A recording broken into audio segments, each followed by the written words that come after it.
Hello, friends. Welcome back to Judiciary Legal Solutions. If you are new, please subscribe and share. The section on the topic of rescission is section 28. What is section 28? Section 28 it deals only with the immobile property. Okay, और immobile property में भी cell या lease वाला transaction होना चाहिए. मतलब जो contract था वो रिलेटेड टू सेल था या फिर रिलेटेड टू लीज था. और ये क्या करता है, ये कोर्ट को इनेबल करता है कि वो कॉन्ट्रैक्ट को रिसाइन कर सकती है, जबकि उसने पहले उसी कोर्ट में स्पेसिफिक परफॉर्मेंस की जो है डिक्री पास कर दी थी.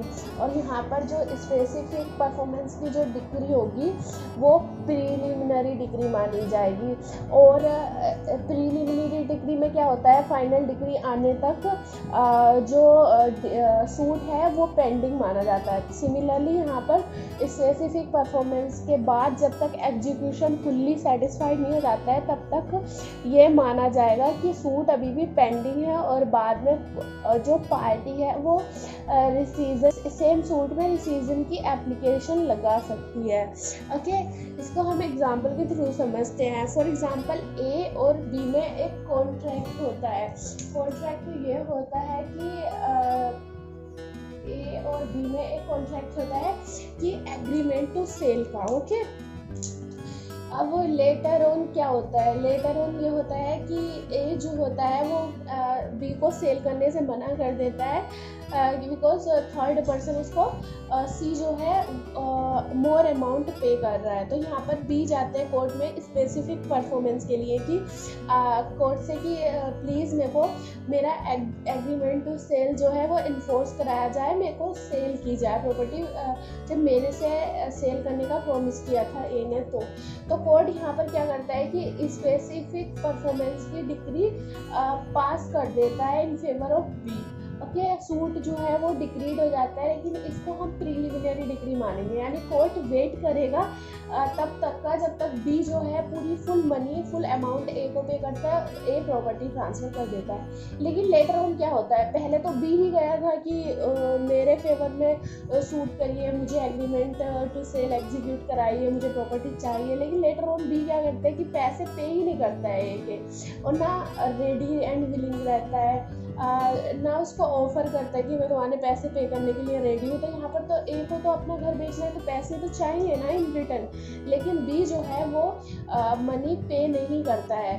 तो यहाँ पर ए जो है जो एक्चुअली वेंडर है जो सेल कर रहा है वो इसी सेम सूट में, जिस सूट में डिक्री प्रीलिमिनरी डिक्री पास हुई थी स्पेसिफिक परफॉर्मेंस की in favour of B, apply कर सकता है कि अब मेरे को अब रिसीजन दिलाएं, इस कॉन्ट्रैक्ट को रिसाइन कर दें. जब ये पैसे ही पे नहीं कर रहा तो प्लीज़ इस कॉन्ट्रैक्ट को आप ख़त्म कर दें जिससे कि मैं सी को ये प्रॉपर्टी ट्रांसफ़र कर सकूं.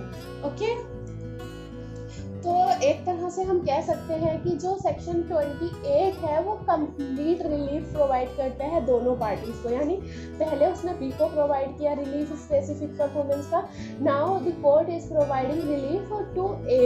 Okay, under section 28 only. Okay, specific performance के बाद सूट ख़त्म नहीं हो जाता है. इवन स्पेसिफिक परफॉर्मेंस के बाद भी कोर्ट का कंट्रोल रहता है कि वो जो है दूसरी डिक्री फाइनल डिक्री के एक तरह से रूप में फाइनल डिक्री की तरह कोर्ट रिसीजन की डिक्री पास कर सके. ओके, लेकिन जो ये एक्चुअली जो ये डिक्री है रिसीजन की ये डिस्क्रिशनरी है. मतलब यहाँ पर मैंडेटरी नहीं है कि ए अप्लाई करेगा रिसाइन करने के लिए कॉन्ट्रैक्ट को, तो कोर्ट जो है ए को सोरली ही ग्रांट कर देगा कि ठीक है मैं रिसाइन करता हूँ कॉन्ट्रैक्ट. यहाँ पर कोर्ट की जो है ना ऑर्डिनरीली तो ये कोर्ट ये प्रीफर करेगा कि कोर्ट को रिसाइन ना किया जाए, स्पेसिफिक परफॉर्मेंस ही किया जाए. लेकिन अगर कोर्ट को लगता है कि अब स्पेसिफिक परफॉर्मेंस नहीं हो सकता है कॉन्ट्रैक्ट का, तभी कोर्ट जो है रिसीजन की डिक्री पास करेगा. ओके, और जो एप्लीकेशन लगाई जाएगी यहाँ पर सेक्शन 28 की वो वेंडर लगाएगा या लीजर लगाएगा, क्योंकि यहाँ पर जो ए है उसको ही मनी नहीं मिल रही है, या फिर लीजी जो है वो लीजर को मनी पे नहीं कर रहा है। सपोज ए और बी में कॉन्ट्रैक्ट होता है लीज का, लेटर ऑन ए जो है अपनी प्रॉपर्टी लीज को बी को देने के लिए रेडी नहीं होता, तो बी जाता है कोर्ट में कि स्पेसिफिक परफॉर्मेंस कराई जाए, मेरे को प्रॉपर्टी लीज पे दिलाई जाए। तो कोर्ट कहता है कि क्या स्पेसिफिक परफॉर्मेंस ग्रांटेड, ए जो है तुम्हें प्रॉपर्टी लीज पे देगा। लेकिन लेटर ऑन जो बी है, बी यहाँ पर लीजी होगा और वो पे नहीं करता है ए को, लीजर को, तो वो ए जो है एप्लीकेशन डाल सकता है। ओके और ये सिर्फ उसी केस में एप्लीकेशन डाली जाएगी जब परचेजर या लीजी जो है फेल हो जाता है ऑर्डर कंप्लाई करने से, यानी पैसे अमाउंट पे करने से, स्पेसिफिक परफॉर्मेंस के ऑर्डर को कंप्लाई करने के लिए फेल हो जाता है। 28 क्लोज 1 के लिए जो डिफ़ॉल्ट है on the part of plaintiff is condition president, मतलब ये होना ज़रूरी है सबसे पहले। और डिफ़ॉल्ट किस किन किन केसेस में माना जाएगा? डिफ़ॉल्ट उन केसेस में माना जाएगा जब हमने पेमेंट के लिए कोई डेट स्पेसिफाई कर रखी है, कोर्ट ने कहा है कि स्पेसिफिक परफॉर्मेंस होगी और उस डेट पे आपको पे करना है, तो वो टाइम लैप्स हो जाता है, उस टाइम से पहले पे नहीं कर पाता है, तो वेंडर जो है सू कर सकता है, मतलब सेम सूट में क्लेम कर सकता है फॉर द पर्पस ऑफ रिसीजन। और दूसरा है कि अगर टाइम नहीं स्पेसिफाई किया है कि स्पेसिफिक परफॉर्मेंस कब होना ज़रूरी है या कब पैसे पे करना ज़रूरी है, तो हम एक रीज़नेबल टाइम देखेंगे कि इतने टाइम में एक रीज़नेबल पर्सन, एक कॉमन मैन जो है वो पे कर देता, लेकिन इन्होंने नहीं किया, तो रीज़नेबल टाइम हम देखेंगे उस केस में। तो सेक्शन 28 क्लॉज 2A जो बात करता है, वो बात करता है कि जब कॉन्ट्रैक्ट रिसाइंड हो गया तब क्या होगा। तो जब कॉन्ट्रैक्ट रिसाइंड हो गया है तब पोजीशन जो है रिस्टोर करनी पड़ेगी वेंडर को, मतलब कि आपने जो भी प्रॉपर्टी ले ली है सेलर से, वो परचेजर जो है वो वेंडर को रिटर्न करेगा। ओके और अगर कोई रेंट या प्रॉफिट, अगर उस प्रॉपर्टी पे कोई पर्सन एज अ टेनेंट रह रहा था, तो उसका रेंट या फिर किसी और तरह का कोई भी प्रॉफिट उस प्रॉपर्टी से अगर हुआ है, तो वो भी वेंडर को रिटर्न करना पड़ेगा। वेंडी जो है वो वेंडर को, या फिर लीजी जो है वो लीजर को रिटर्न करेंगे अगर कोई भी प्रॉफिट होता है।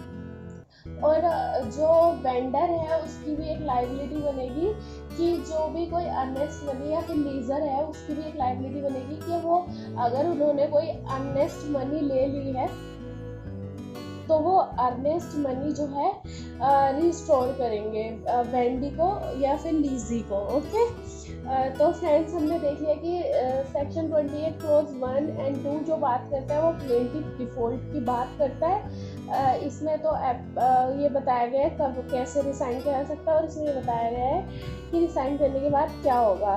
तो जो ये दोनों क्लॉजेज हैं वो बात करते हैं कि स्पेसिफिक परफॉर्मेंस की डिग्री को कोर्ट अनल कर देगा, ख़त्म कर देगा। लेकिन जो क्लॉज 3 है वो थोड़ा डिफरेंट है। ओके उसमें जो है प्लेंटिफ के पार्ट पे कोई डिफ़ॉल्ट नहीं होता, उसको जो टाइम स्पेसिफाई किया गया है उस टाइम में जो परचेजर है वो मनी पे कर देता है, लीजी है जो वो मनी पे कर देता है, या फिर टाइम स्पेसिफाई नहीं किया गया है तो रीजनेबल टाइम में कर देता है। तो उस केस में क्या करेगा, कोर्ट जो है डायरेक्ट करेगा कि आप सारे कंप्लायंसेस करो, मतलब वेंडर को कहेगा कि जो जो एक्चुअली परचेज में, सेल वाले कॉन्ट्रैक्ट में और लीज वाले कॉन्ट्रैक्ट में होना चाहिए आप उसको कंप्लाई करो। ओके तो जब परचेजर या लीजी पे कर देता है मनी, तो वो सेम सूट में ही अप्लाई कर सकता है, उसको डिफरेंट सूट फाइल करने की ज़रूरत नहीं है, सेम सूट में ही अप्लाई कर सकता है फर्दर रिलीफ्स के लिए, जैसे कि execution for the of the proper convenience, मतलब जैसे एग्जीक्यूट होनी चाहिए डिग्री वैसे एग्जीक्यूट की जाए अगर वेंडर एग्जीक्यूट नहीं कर रहा है तो। और प्लस पोजीशन जो है वो वेंडर के पास अगर है तो वो वेंडी को दे दे, या लीजर के पास है तो वो लीजी को दे दे। तो तो यहाँ पर कोर्ट क्या करेगा, कोर्ट को यहाँ पर सो फ्रेंड्स जो क्लॉज 3 है तो उसमें जो सूट है स्पेसिफिक परफॉर्मेंस का उसकी सूट में एग्जीक्यूशन करवा रहा है कोर्ट। यहाँ पर कोर्ट कोई सेपरेट सूट या फिर separate specific execution application require नहीं कर रहा है। Okay, it's enough for today.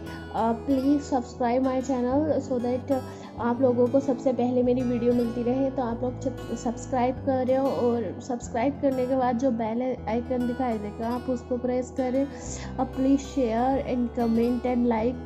आप लोगों का share, comment, like and subscribe भी मेरे को मोटिवेट करता है फर्दर ऑन अच्छी वीडियो बनाने के लिए।